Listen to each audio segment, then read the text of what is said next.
Hello అండి. మాకు night అంతా వర్షము 10కి స్టార్ట్ అయింది. 11:30 వరకు చాలా ఎక్కువైపోయింది. ఉరుములు, గాలి, వర్షము చాలా పెద్దగా ఉండి పవర్ కట్ కూడా అయిపోయింది. నైట్ అంతా కరెంట్ లేదు. ఇప్పటి వరకు కూడా కరెంట్ రాలేదు.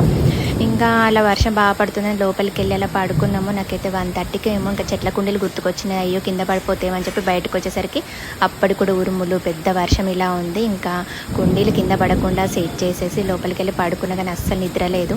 అసలే సమ్మర్ స్టార్ట్ అయింది. ఇంకా కరెంట్ ఫ్యాన్ లేకుండా ఎట్లా నిద్రపోతాం చెప్పండి. దోమలు ఒకవైపు, ఇంకా మార్నింగ్ మా పెద్దమ్మాయి కాలేజ్ ఉంది. వంట చేయాలి. ఇంకా నేను మా కిచెన్లో కానీ బెడ్రూమ్లో కానీ దేవుడి రూమ్లో చీకటి ఉంటుందండి. వెలుతురు చాలా తక్కువ. ఓన్లీ హాల్లోనే వెలుతురు ఉంటుంది. ఇంకా ఫోన్ లైట్తోనే అన్నీ చేస్తున్నా. ఫోన్ ఛార్జింగ్ కూడా అయిపోతుంది. అందుకని వంట కర్రీ చేసేసరికి లేట్ అవుతుందని చెప్పి ఇలా చేస్తున్నా. ఇది తెలంగాణ వాళ్ళకి పక్కా తెలుసు. దీన్ని చద్దన్నం అంటాము. ఎందుకంటే సద్దుల బతుకమ్మ రోజు ఇది మెయిన్ అనమాట. పులిహోర, మలిద ముద్దలు, ఈ చద్దన్నం తప్పకుండా పెడతాము బతుకమ్మ దగ్గర. ఇది అన్నం మెత్తగా ఉండి బాగా చల్లార్చిన తర్వాత పెరుగు, సాల్ట్ వేసి కలుపుకొని దాంట్లో ఆవకాయ వేసి కలుపుకోవాలండి.